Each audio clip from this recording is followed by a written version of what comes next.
Nous allons maintenant découvrir la deuxième partie sur la gestion du temps qui s'intitule Comment gagner du temps.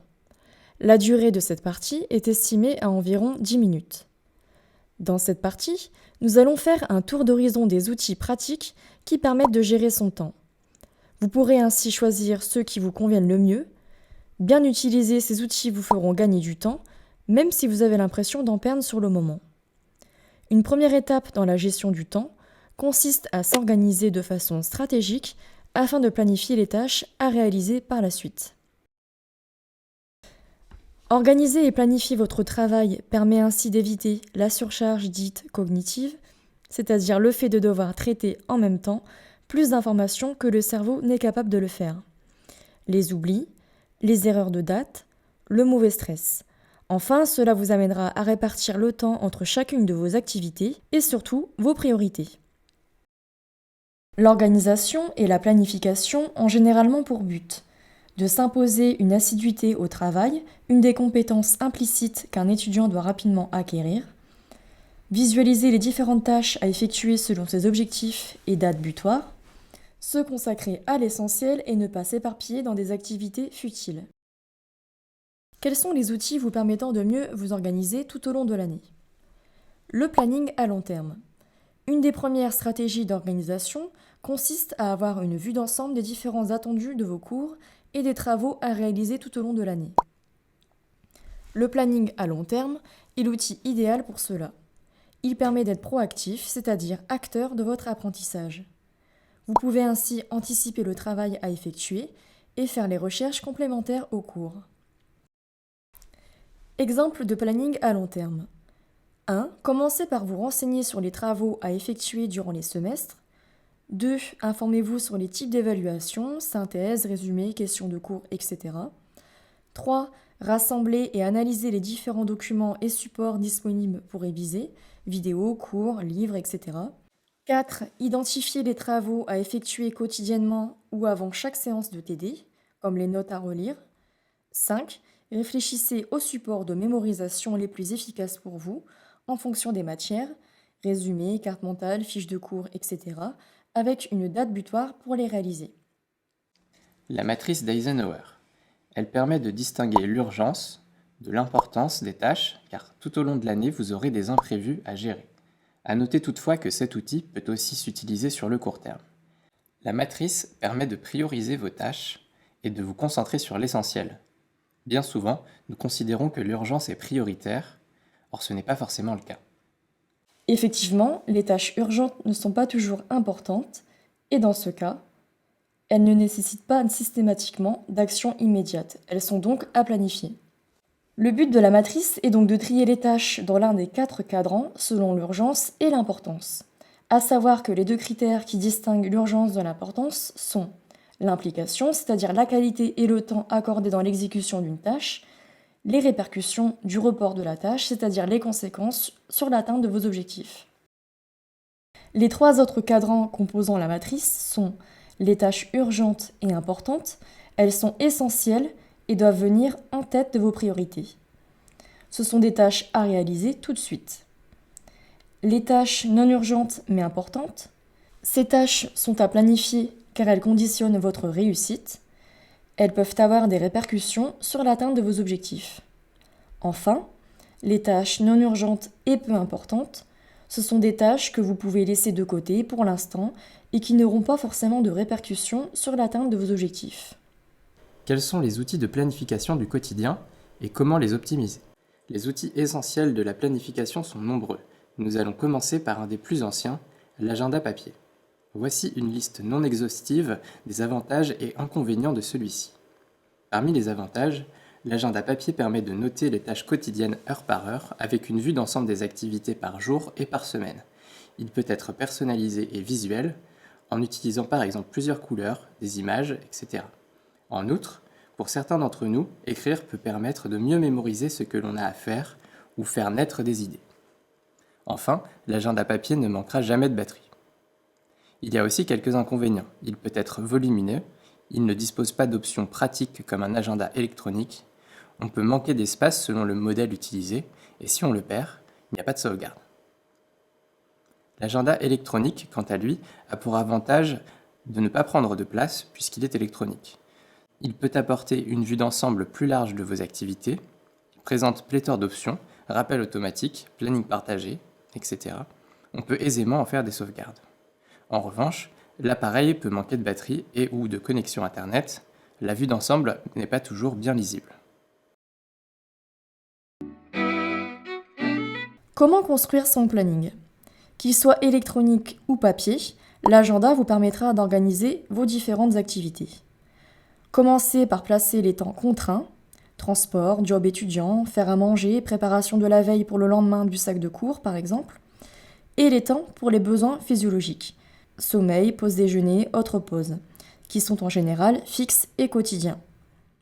Par la suite, ajoutez les temps choisis, qui sont variables, tels que les loisirs, les cours, le travail consacré aux études, les réseaux sociaux, le portable, le temps de travail en équipe. N'oubliez pas de réserver des temps libres afin d'avoir de la marge pour gérer les imprévus. Maladies, problèmes de transport. Vous pourrez ainsi atteindre plus facilement vos objectifs prioritaires en tenant compte des différentes contraintes. Le fait de réserver un créneau horaire pour les différents temps donne une structuration et des limites. Gardez en tête que votre planning doit être réaliste et adaptable. Commencez par mettre les activités fixes, par la suite ajoutez les activités variables comme les périodes d'études. N'oubliez pas de réserver des périodes libres afin d'avoir une marge de manœuvre face aux imprévus, comme un temps pour lequel vous prenez de l'avance sur un travail. Une alternative à l'agenda classique peut être le bullet journal. Il permet d'exprimer sa créativité. Pour plus d'informations sur le bullet journal, n'hésitez pas à scanner les QR codes suivants. La to-do list. La to-do list est un anglicisme populaire qui signifie liste de choses à faire. Celle-ci est complémentaire à l'agenda. Elle consiste à énumérer les tâches, activités à faire et à barrer chacune d'elles une fois réalisées. N'hésitez pas à scanner ce QR code pour plus de renseignements sur la to-do list. Quels sont les intérêts d'une to-do list ? Elle permet de commencer la journée avec un rituel structurant et de bien visualiser ce que vous avez à faire. Se rappeler des tâches à effectuer sans s'inquiéter d'un éventuel oubli et ainsi d'enlever une charge mentale. Cela permet de se concentrer sur l'instant présent. La to-do list est pratique, on peut l'écrire facilement sur n'importe quel support. Elle permet d'avoir une bonne visualisation des choses à faire. De plus, elle donne un sentiment de satisfaction lorsque l'on raye une des tâches. Bien sûr, elle peut être personnalisée à votre guise. Quelques conseils pour une to-do list. Notez des tâches concrètes à réaliser à court terme. Terminez chaque tâche une fois commencée. Évitez la liste trop longue et intenable qui décourage. Ne pas rajouter sans cesse de nouvelles tâches alors que la journée est déjà bien remplie. Pensez à préserver des moments pour soi, des moments de soupape. Comment estimer au mieux la durée d'une activité ? La stratégie du découpage en étapes ou tâches.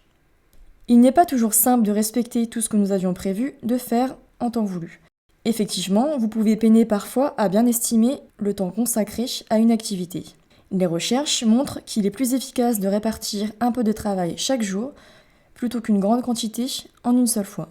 Cela permet notamment de mieux comprendre un projet travail en ayant une vue d'ensemble, comprendre les priorités et établir une stratégie de planification afin d'accomplir les tâches, se concentrer sur l'essentiel sans perdre de temps en futilité.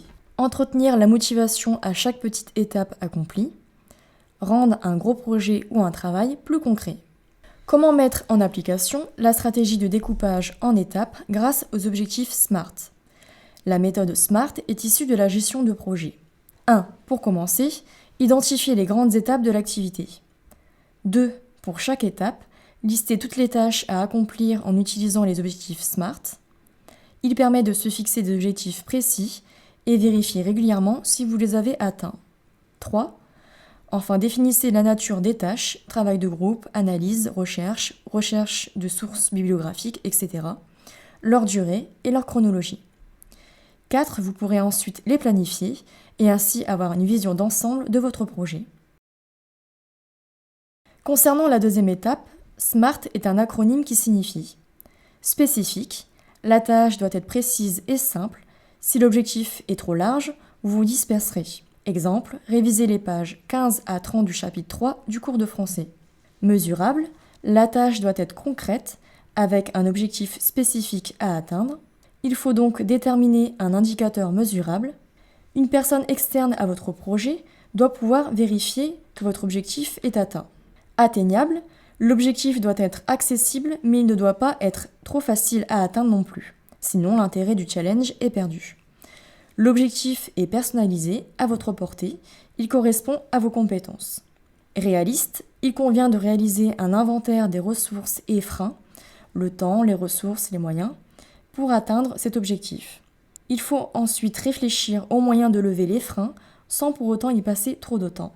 Temporaire, c'est-à-dire défini dans le temps, il est important d'avoir une date butoir à la réalisation d'une tâche. Le délai doit bien être défini, ni trop long, pour ne pas s'égarer, ni trop court, afin de ne pas être déçu d'avoir manqué de temps ou d'avoir dû le bâcler. Les personnes qui fixent les délais peuvent avoir une vision biaisée du temps nécessaire pour réaliser le projet travail. Les étapes nécessaires avec les freins, les imprévus, doivent donc être bien explicitées. La tâche doit aussi être définie dans l'espace, c'est-à-dire le lieu où la tâche sera réalisée afin de se conditionner dans un environnement de travail adéquat. La technique Pomodoro. Définir des objectifs SMART vous aidera à mieux identifier les tâches à faire, mais il reste la difficulté d'aller jusqu'au bout d'une tâche une fois celle-ci commencée. Pour cela, vous pouvez utiliser la technique Pomodoro. Ce nom provient de l'italien et signifie tomate. Effectivement, l'inventeur utilisait un minuteur en forme de tomate afin de respecter des périodes de 25 minutes de concentration sur une tâche. Le principe est simple. Chaque séquence de travail est découpée en segments de 25 minutes, durant lesquels vous êtes concentré sur une seule tâche sans aucune distraction. Au bout de ces 25 minutes, vous pouvez vous accorder une pause de 5 minutes. Après 4 séquences de 25 minutes, la pause peut être plus longue, c'est-à-dire 15 minutes, et ainsi de suite. Pourquoi utiliser la technique Pomodoro ? Elle permet de ne pas décrocher cognitivement et donc d'être productif. Elle permet de faire des pauses bénéfiques. Elle est très utile pour mener à bien les tâches que nous n'apprécions pas. Cette technique permet en outre d'apprendre ou réapprendre à se concentrer et à ne pas se laisser distraire par les perturbateurs ou distracteurs qui nous entourent. Bien sûr, vous pouvez effectuer des variantes, comme fixer un temps de concentration sur la tâche plus court si vous n'arrivez pas à tenir les 25 minutes. Vous réussirez progressivement à allonger le temps de concentration éloigné des distracteurs. La grille d'auto-observation. Pour finir, la grille d'auto-observation est une solution à l'analyse de sa gestion du temps en général. Pendant une semaine, et ce plusieurs fois dans l'année, vous pouvez ainsi vous auto-observer en notant toutes les activités réalisées. Le fait de tout noter et d'indiquer le temps à donner pour chaque activité va vous permettre de prendre conscience des corrections à effectuer, différence entre votre planning de départ et la réalité, si ces activités correspondent à vos objectifs et priorités, des sources de distraction qui vous prennent du temps et comment les amoindrir, des lieux où vous avez été le plus productif, des tâches qui vous ont demandé plus de temps et d'analyser les raisons, fatigue, expérience de la tâche, environnement, etc.